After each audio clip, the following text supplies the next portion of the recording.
پاکستان اور افغانستان کے درمیان مذاکرات ایک بار پھر جو ہے وہ ناکام ہو چکے ہیں، اور اس بار جو ہے وہ پاکستان کے وزیر دفاع خواجہ آصف صاحب نے جو ہے وہ افغان طالبان کو ایک بار پھر جو ہے وہ خبردار کیا ہے۔ جی ہاں بالکل، پاکستان کے وزیر دفاع خواجہ آصف صاحب کی طرف سے بڑا ایک اہم بیان جو ہے وہ سامنے آیا ہے، اور یہ بیان حالیہ جو پاک افغان مذاکرات ناکام ہوئے تو اس کے فوری بعد انہوں نے یہ بیان دیا کہ اگر افغانستان کی طرف سے پاکستان پر جو ہے وہ حملے ختم نہ کیے گئے یا مزید حملے کیے گئے تو پھر پاکستان جو ہے وہ بھرپور جوابی کارروائی کرے گا۔ اور اس کے ساتھ ساتھ خواجہ آصف صاحب نے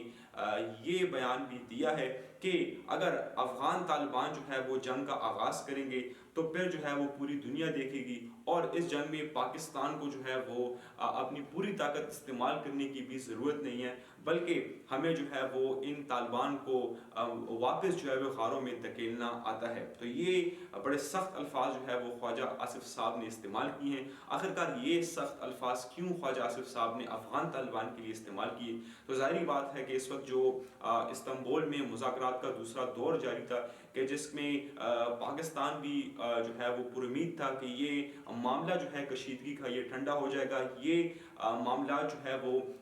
مذاکرات سے حل کر دیے جائیں گے، اور جو ٹی ٹی پی کی کارروائیاں ہیں پاکستان میں جو افغانستان سے ہو رہی ہیں اس کا خاتمہ ہو جائے گا۔ لیکن افغان طالبان جو ہے وہ کوئی بھی تحریری معاہدہ کرنے میں جو ہے وہ ناکام رہے کہ جس میں وہ یہ یقین دہانی کرا سکے کہ افغانستان کی طرف سے پاکستان کے خلاف کوئی کارروائیاں نہیں ہوں گی، اور افغان طالبان جو ہے وہ افغانستان میں